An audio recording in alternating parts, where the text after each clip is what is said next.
waxaa maanta garoonka Hargeysa Stadium kulan xiiso badan ku dhaxmaray gobolada Xaysimo iyo Saaxil labadan xul ayaa ku wada jiray Group B waxaana ciyaartu ku bilaabantay weeraro iyo weerar celis waxaana bandhiga goolasha furtay xulka gobolka Xaysimo daqiiqadii 41aad shabaga ku hubsaday Bashiir Bashka kulankaasina ka dhigay hal iyo eber بشير بشكا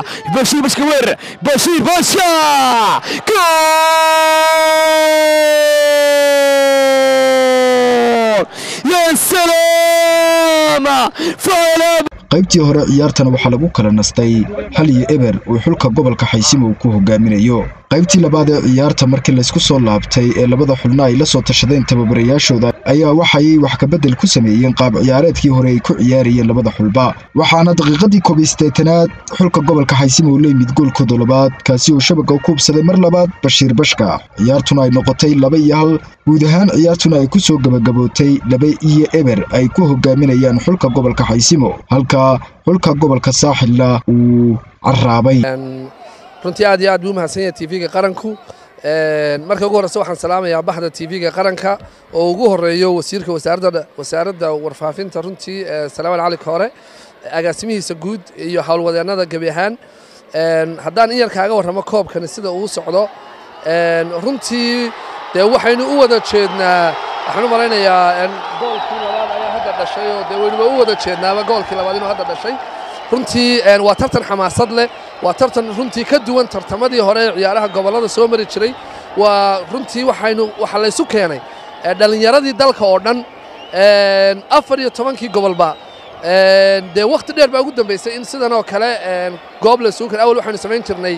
waa la soo kala reebi jiray group baa jiri jiray laakiin markan waa la isu wada keenay runtii way ka duwan tahay waxyaabaha kale ay sanadkan kaga duwan tahay waxaa ka mid ah faartii baynu arkanaa oo runtii iyadna aynu ku soo kordhinay shuruucdii caalamka isbedelay ee runtii aynu ku soo wada kordhinay marka runtii si qurux badan buu u socdaa Maxamed Nuux agaasimaha waaxda ciyaaraha ee wasaaradda dhalinyarada ciyaaraha Jamhuuriyadda Somaliland ayaa waxa uu ka warramay sida uu soo gabagabooday wareegyada qormooyinka koobaad ee ciyaaraha iyadoona loo gudbi doono 8 dhamaadka koobka gobolada waxa halkan maanta aan aad iyo aad ugu hambalyeynaya halwadeennada TV-ga qaranka Jamhuuriyadda Somaliland ka socda oo mar walba heegan u ah inay ciyaaraha gudbiyaan iyo halkay marxaladoodu marayso waxaynu ku sugannahay Hargeysa Stadium maanta waxaynu warbixin idinka siinaynaa inay maanta soo dhamaanayaan quarter finalkii ama 8 dhamaadkii oo 4 kooxood ee wada ciyaari doona maanta 2 kooxood laga doonayo 6na ay hore u sii taagan yihiin 6da kooxood iyo 2da marka la isku daro waa 8da afka ama systemka ciyaaraha waxa la yiraahdaa quarter finalkaas wuxuu inoo bilaabmi doonaa haddii aan la yiraahdo axadda bari oo sabti ah waxaanu dadweynaha ciyaaraha jecel ogeysiinaynaa inaynu fasaxnay ama nasashanahay marka haddii la yiraahdo sabtida fasax baynu nahay axadda ayaynu isu soo noqonaynaa ciyaaro halkan nooga bilaabmayaan waxaan halkan ka hambalyeynaa ciyaartooyadii gobolada kale ee 6da ahaa ee halka iyaguna ku tagay ee ku hadhay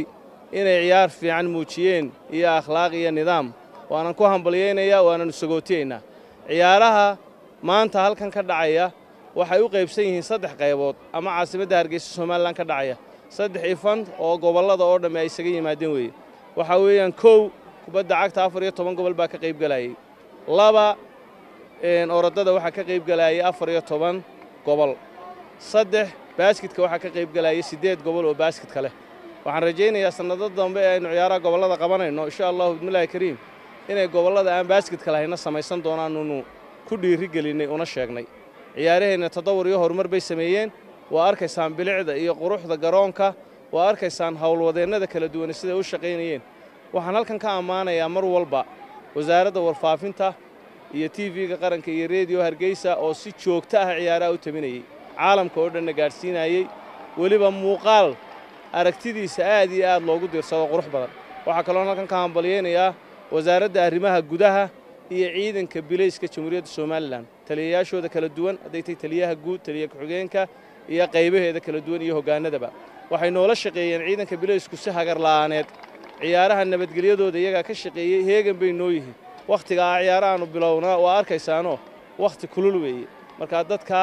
bilayska ah ee la nool asxaabta ciyaaraha daawanaysa ee mar walba ay saaxiibka yihiin nabadgelyadooda ilaalinayaan iyo ku ciyaarayaba aad iyo aad baan u hambalyeynaa waxaan leenahay bilayska hal ogaado dadweynaha ciyaaraha iyo bahda isboortiga waxaan leeyahay bilayska la shaqeeya waxaan halkan ka amaanayaa guddiga farsamada guddiga garsoorka guddiga dacwadaha iyo howlwadeennada kale ee ciyaaraha ee wasaaradda dhalinyarada ciyaaraha iyo xidhiidhada kala duwan ee hawshan wada